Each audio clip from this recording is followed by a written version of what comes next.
All right, it is Wednesday, so what the fuck? And let's talk about one that is not that old. One I followed. It's making all the way up to the podcast that inspired it, all the way to screen, and we'll be leaving Tubi soon. So I wanted to watch it and chat about it. And that is Kevin Smith's Tusk. Um, I used to be a huge Kevin Smith fan. Listened to all the podcasts up until like probably 2015. So from '07 to 2015, I was like very, very big on the podcast. I remember when we were making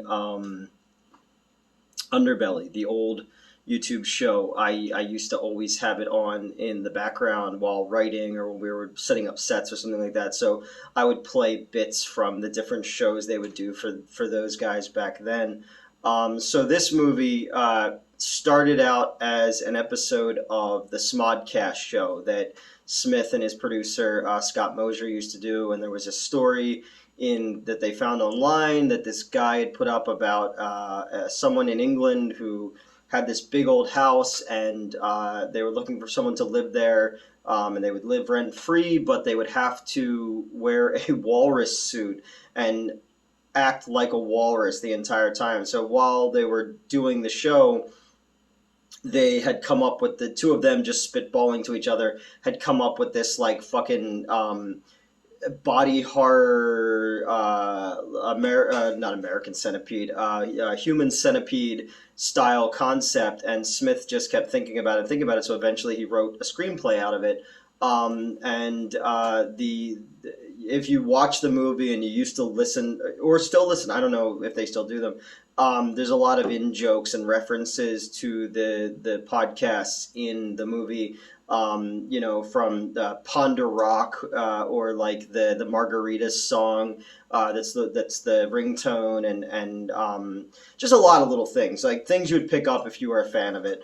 Um, Kevin Smith kind of had this period of time where, and now he smokes all the weed and cries and stuff like that. And I know when we did the last Blockbuster review on the other channel, we kind of made fun of him a little bit and stuff like that. But like, yes, he's become a caricature of himself. But I still look back on what that guy inspired. You know, and I'm sure I've told this story before. Chasing Amy and Dogma are two of my favorite scripts I've ever read, and this movie taught me a lot about economical filmmaking, because it was made independent, and a little bit of me explaining how we were going to shoot Swamp Zombies 2. I was showing people Tusk and being like, we could shoot these elements separate from everything and then plug them in, and that's how we create our narrative. Um, so I go back to 1994.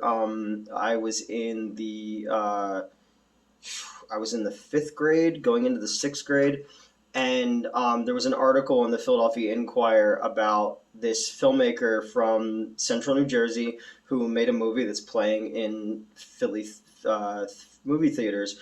And my parents were never once into the arts. I've told before in other videos, once somewhere else, I know I've talked about it, that my parents went on a date to go see Star Wars and got up and walked out of it. And we're like, this is fucking bullshit. And when I was a little kid, I gravitated towards comic books and movies and you know, fantasy novels and all that bullshit. So I wanted to put on plays. I wanted to tell stories. I wanted to act. I wanted to write. I wanted to direct. I was like, running around my backyard with fucking Nerf guns, making our own movies with my friends and shooting them on their home video camera and stuff like that. And seeing that like a dude from New Jersey made a movie that you could go see in a big movie theater. I'm not talking about like at that point, like I didn't even know that like indie houses exist and art houses and shit like that. I just knew like AMC and United Artists and all that kind of stuff. So I read this article like over and over and over again, and it really fucking made me go like, oh, you you don't have to be from Hollywood to make a movie. Like, it's you can make a movie. So it really really inspired me, and the idea of making it in a convenience store where it's just two people talking. Like, one of the things I love to do is, I even before I ever saw Clerks, I love to write conversations. I'm writing a script for a guy in LA right now, and he's got, two, if you heard their names, you'd know who they were, actors. And he's like, yeah, we're going to have them for a day or two, so just write a bunch of dialogue for them that we can sprinkle in throughout the movie, kind of like they did with Johnny Depp in Tusk, And I love writing dialogue and conversations because, I'm a person who doesn't really have much control in their life, and I love when you can write how it goes and like be the god of a situation, and that kind of stuff I just genuinely really love. So Kevin Smith always had a soft spot in my heart, and yeah, I hated Yoga Hosers and the Jay and Silent Bob reboot and stuff like that, but I thought that he really turned a corner,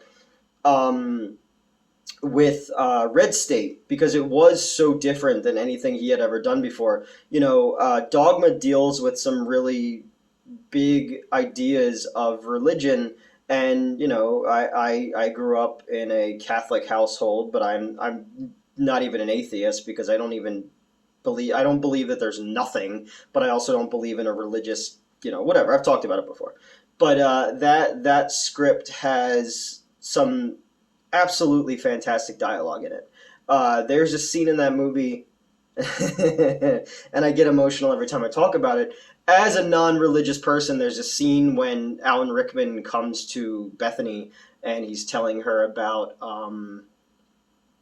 Jesus as a child, and him having to tell this kid that, like, hey, you're the son of God, and one day you're gonna have to die for the sins of man, and like the that's a heady thing, and this guy who writes dick and fart jokes, like something like that shines, and for him then to do Red State, which they marketed as a horror movie. I'm okay. That scene gets me every time I think about it, even again, not as a religious person, there's a lot of weight when you think about that. They marketed Red State as a horror movie, and it's not. It's got horror elements to it, but it becomes a siege movie. It becomes Waco, Ruby Ridge kind of thing. But they gave John Goodman like this really interesting part to play, and they gave Michael Parks this really interesting part to play, where he's essentially playing, the fuck is the dude, the people who go and like protest the like military funerals and stuff like that. Westboro Baptist Church, the fucking Fred Phelps guy. I don't know why I try to keep hate out of my head. Playing that part and saying those lines that he says in that movie with such conviction is horrifying. Because I've met people like that in my travels, and that's crazy to me. And then you have the flip side of it, of the military, or not the military, but the government going in and having to make, they don't want a Waco situation on their hands, and it becomes this very interesting character piece, this standoff movie. I wish they would have done his original ending, but they didn't have the money for it, where spoiler alert, Red State ends with the trumpets, the end of the world, basically. But it turns out it was some fucking kids growing pot on another farm, fucking with the religious whack jobs.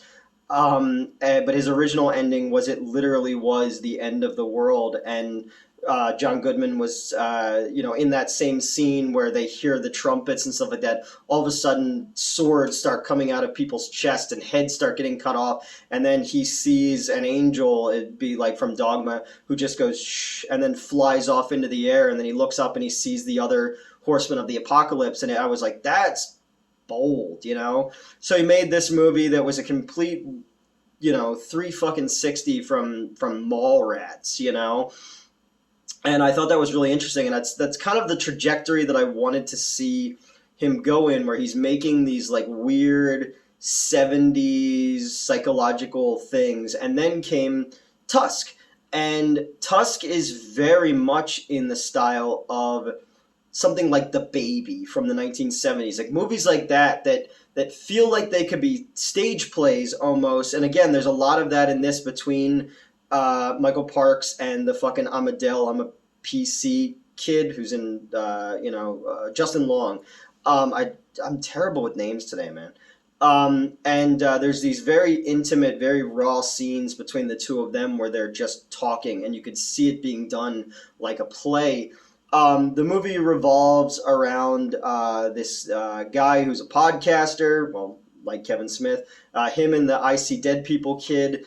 I had a kid who worked for me at the theater who looked like him now, where like he got bigger and his head got bigger and kind of fucking looked like a honey baked ham with a wig on top of it.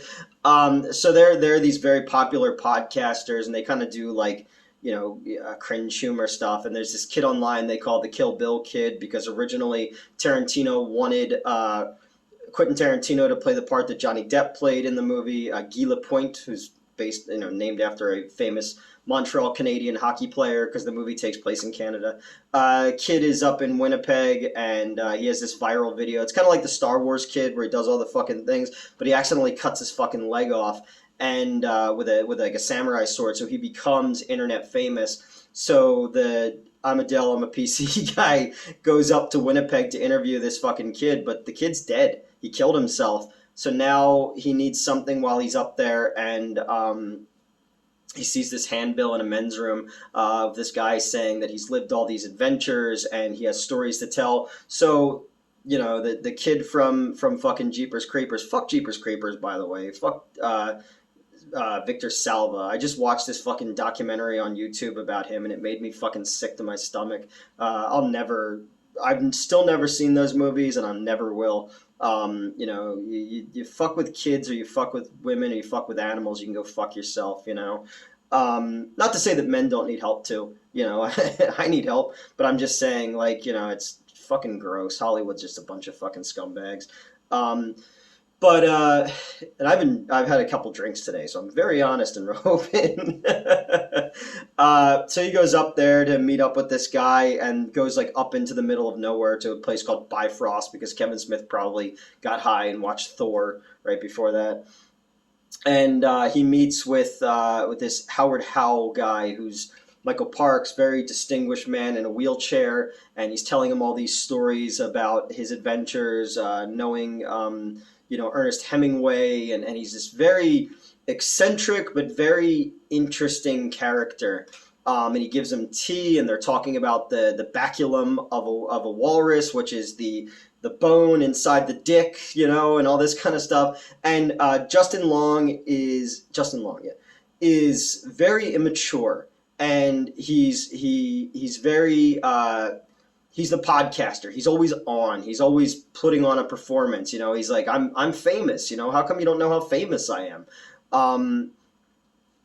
And it's in that moment that they start to feel the uncomfortableness of it, because he's a fucking fly in the web now, because he is always in control of his environment through his fame and through his sense of humor and all that all of a sudden now he's in a place where he's not paying attention to what's directly in front of him. And there's this great scene where they're having a conversation, and he's starting to, you can tell he's starting to fade from the tea. He was drugged, and he fucking just goes to stand up and just goes down hard, and he's out cold. And then here is where we start to do the economical filmmaking of it all, where we have these cutaways to the other people, his girlfriend and the I See Dead People kid, are clearly seeing each other behind his back, but he's fucking other women on the road, and he talks about getting roadhead and all this kind of stuff, and he's treating this woman, his girlfriend, terribly, but it's part of the fame, he's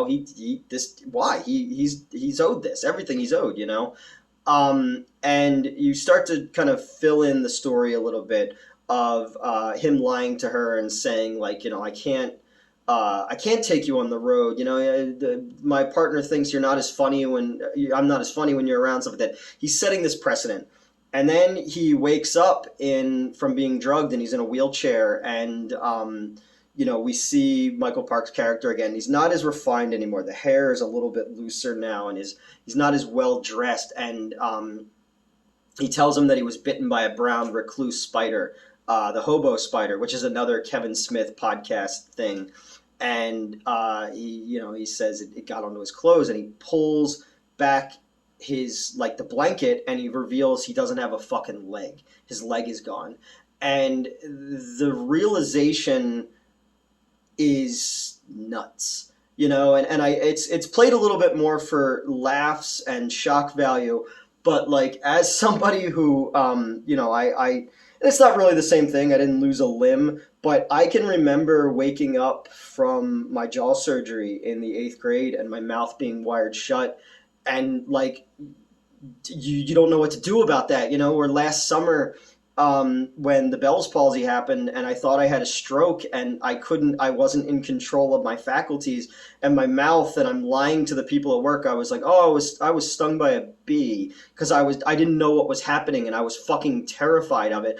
And my eye, I couldn't see out of my left eye for the longest time, and I go beyond, because I'm ugly. I know that. I don't make eye contact with people because I don't like them looking at my face. It's one of my many fucking hang-ups, But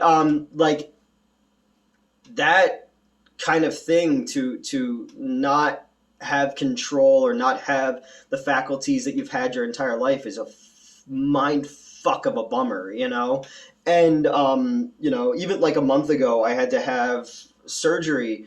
And they do this thing where they stimulate all the nerves on this side of my face so they could go in and fix my eye and stuff like that.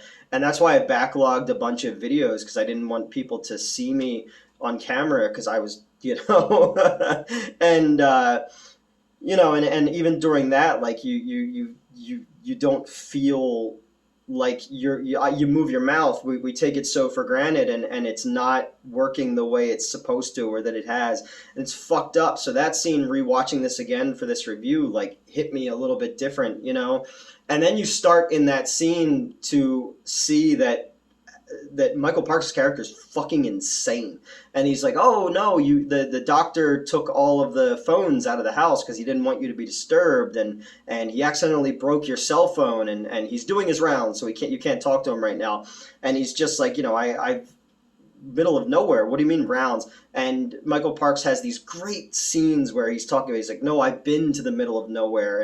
And even before that, he's doing the ancient rhyme of the mariner. He's so, you're drawn into him like a Venus fucking flytrap almost, and you don't see it when it's going to snap on you. But now the mask drops, and he's trying to hold back laughter of what he's done to this dude.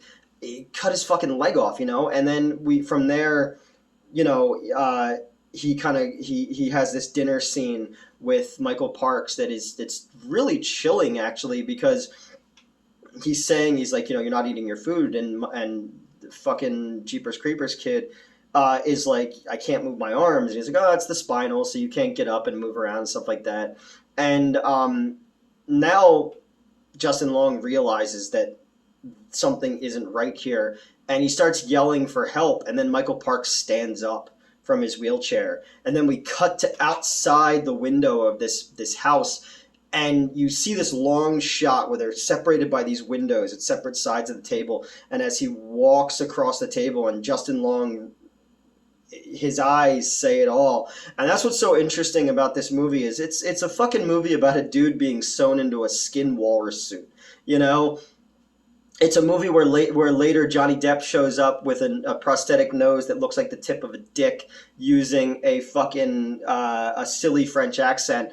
But it's always off kilter. The entire thing is off kilter and uncomfortable, no matter where you go with it. And it's in the performances of everyone buying into it. It's the conviction that makes this movie work for me, at least. I know a lot of people. I remember when it came out in theaters, I saw it with my ex Krista, and she only knew, like, she knew Clerks 2 and she knew Jersey Girl. And then you're seeing this and you're like, what the fuck is happening?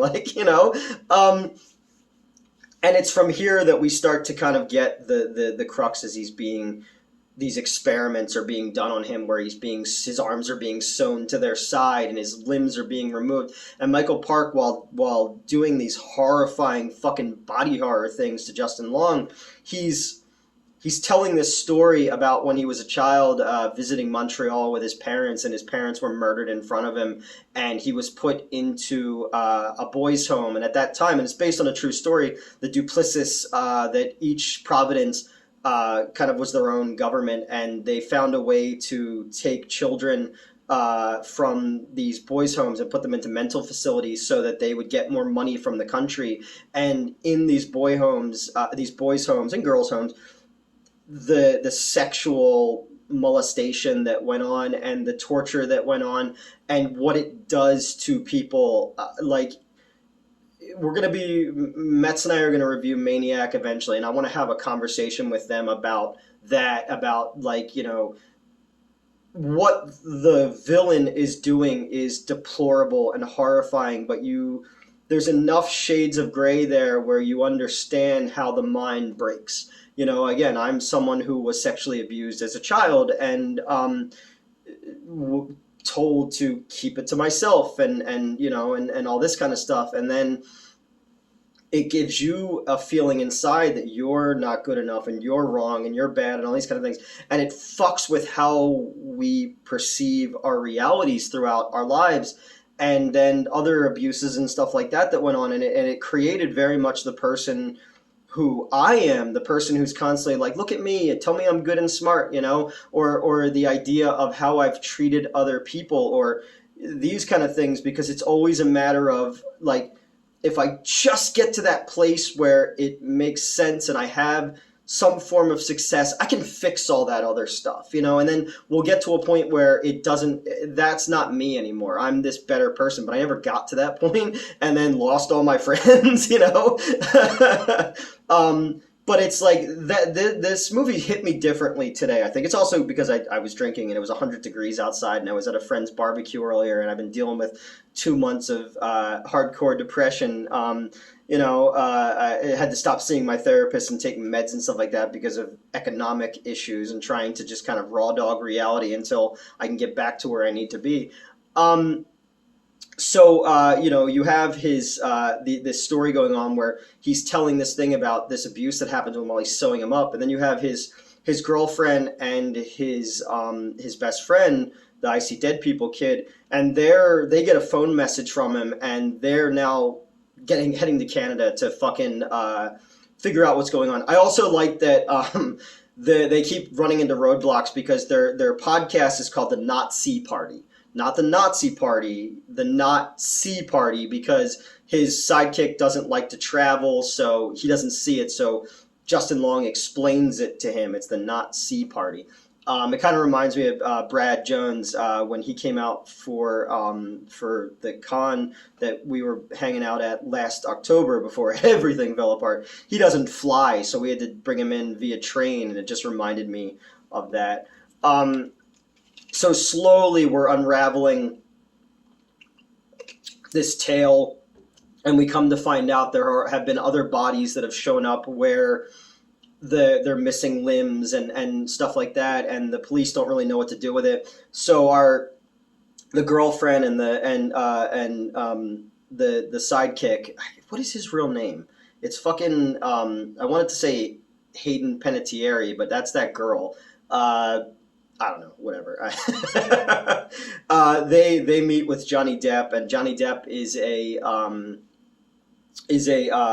detective who lost everything because he's been obsessed with this murderer who every few years is looking for this person who cuts the limbs off of people, and something is always jammed into their face, and the police. Some of the police think that it's the meat hooks when they hang the body up or whatever. But he's haunted by the fact that he knows that at one point he came face to face with the guy who he thinks is the killer. And then we meet. We have we have a scene where they cut away. They're having this conversation at a burger joint in Winnipeg where they have the Gimli slider, which is another fucking Kevin Smith podcast episode, where Michael Parks' character is pretending to be like mentally challenged, and he's putting off this perception of being like slow so that there's no more investigation. But Johnny Depp said he can feel it, that the guy he was looking for, this hockey player who went missing, was probably inside that house, probably still alive when he was outside, and he just looked at it as this like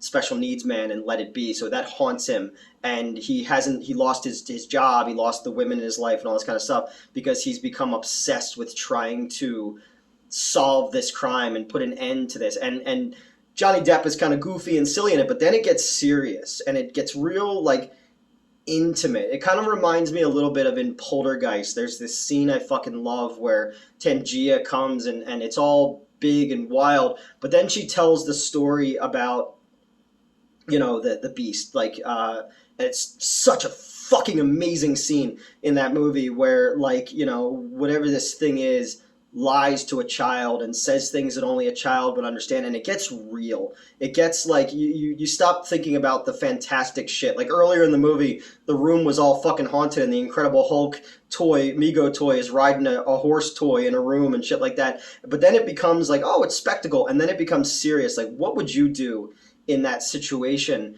And thinking about like his leg being taken off, and thinking about Michael Parks' character talking about the abuse that was done to him and what it did to his brain. You stop being a Kevin Smith kind of silly thing, and then it gets real for a minute, and that through line is what keeps you going through it. We come to find out that Michael Parks was during in the 50s, was on a submarine. Submarine got torpedoed, kind of a la like Jaws almost. Elvira, could you stop eating my feet? And he washed up on this rock where he was taken in by a walrus, and and then you come to find out that eventually the lizard brain in all of our heads, the wolf in sheep's clothing, he kills this walrus that took care of him and he ate it, but he took it kind of by surprise. The walrus wasn't prepared for this, and then he's saved.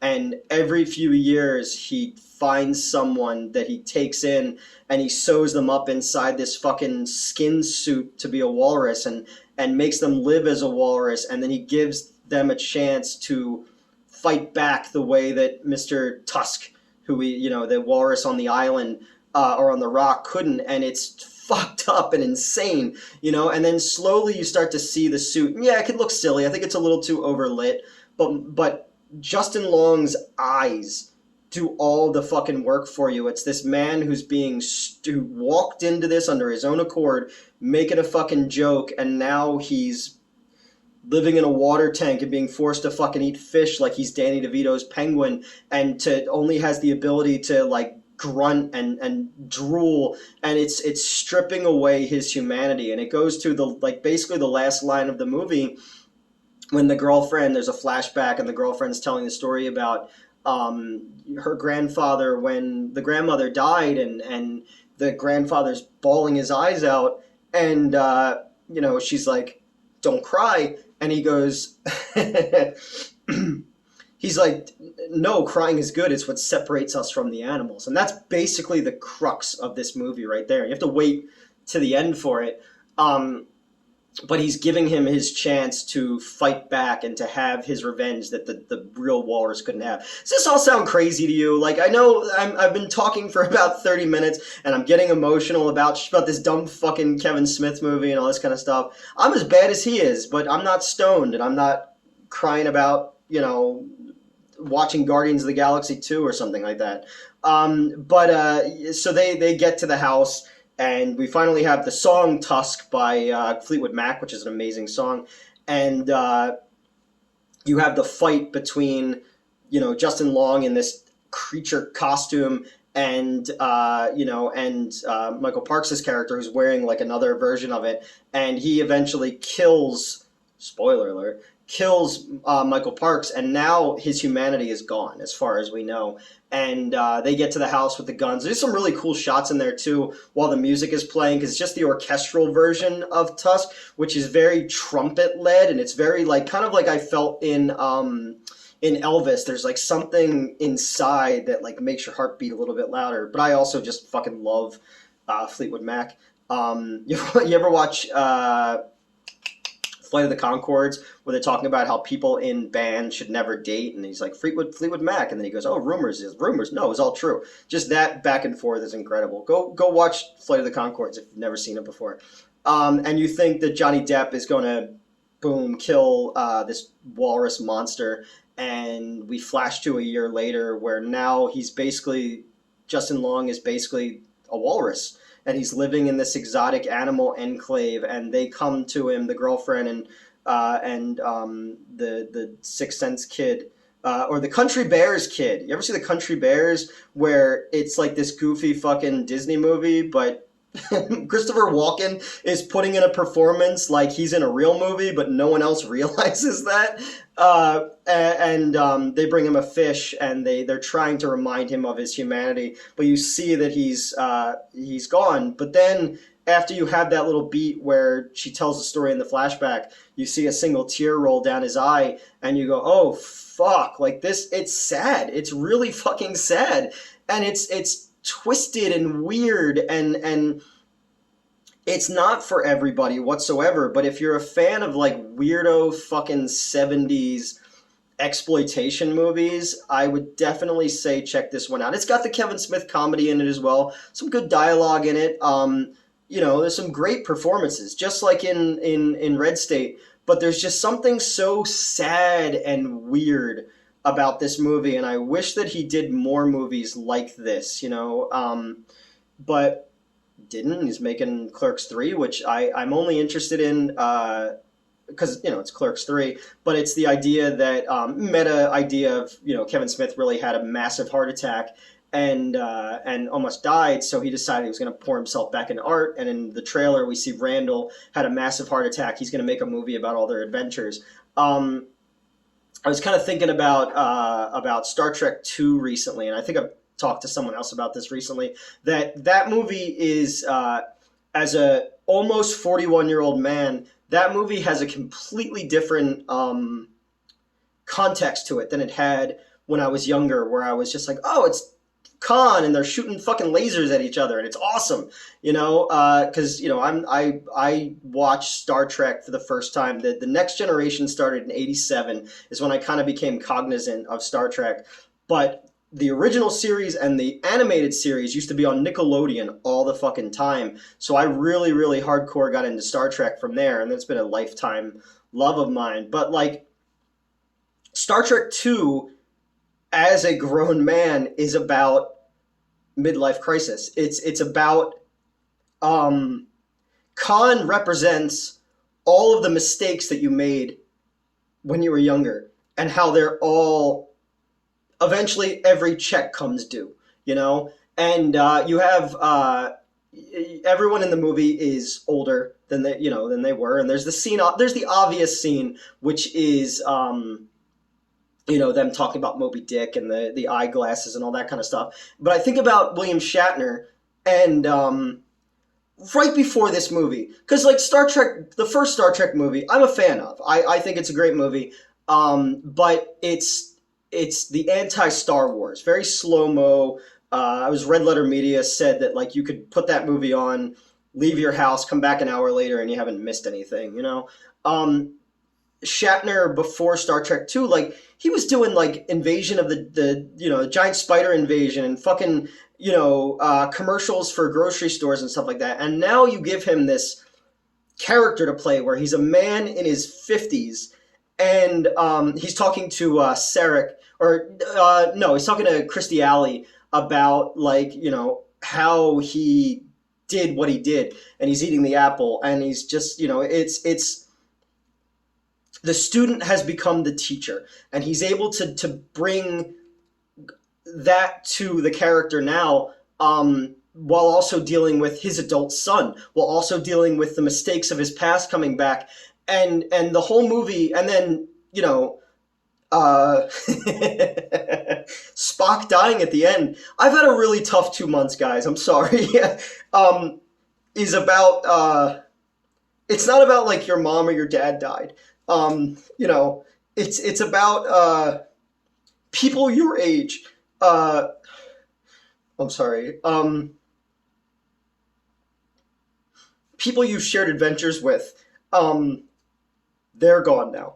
You know, and that's something I deal with like every day. Of like people in my life that I want to talk to, but I can't anymore, and they're not even people who've died, but I've died to them. And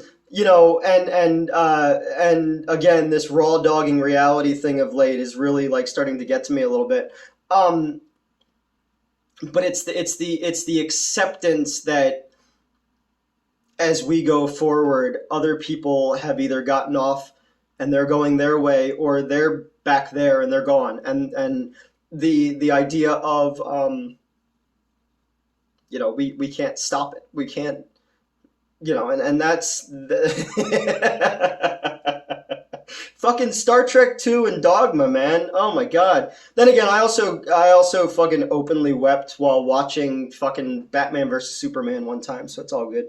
But yeah, as I get older, that kind of shit hits me differently, like way differently. This the idea of with all of our knowledge and everything that we've garnered in our lives, and we can speak with a different from a point of experience in our lives, but give anything to go back to fucking 2007 and just do it over, and you don't realize that you're in those moments until you're in those moments when you have to say goodbye to people, or when you don't even get a chance to say goodbye to people, or when something that stupid that you did in your youth when you weren't as experienced now comes back to haunt you for the rest of your life. And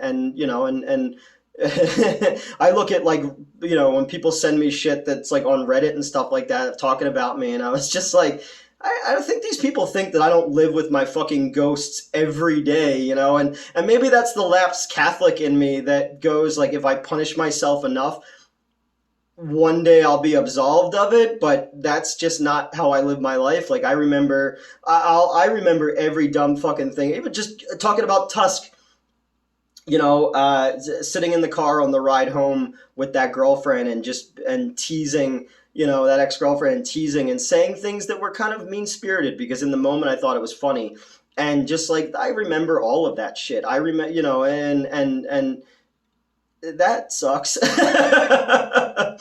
um, this turned into a way different record than I thought it was going to. Basically, what I'm saying is I really dug this movie. I love the idea of the losing of one's humanity and what is humanity. I love the idea of recontextualizing our experiences into media, and how at different points in our life we look at things differently. I don't know how we got on to Star Trek 2 or anything like that. But yeah, I don't know. Maybe I'll erase this. I have to think about it, because I don't want to be like, Jesus Christ. Not what I expected from this at all. But again, that's what happens when you. I finished watching the movie on my living room TV, and the cat's laying here by my feet, and I was just like, I'm just gonna start talking and just see where it goes. And that's my biggest problem with these things, is I don't write notes or anything like that. I just go, okay, what am I gonna say?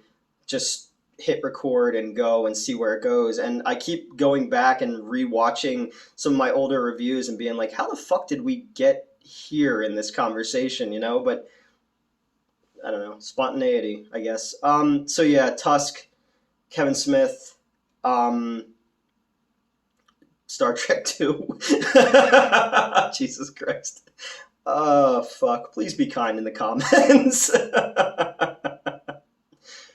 How's that for a what the fuck on this Wednesday?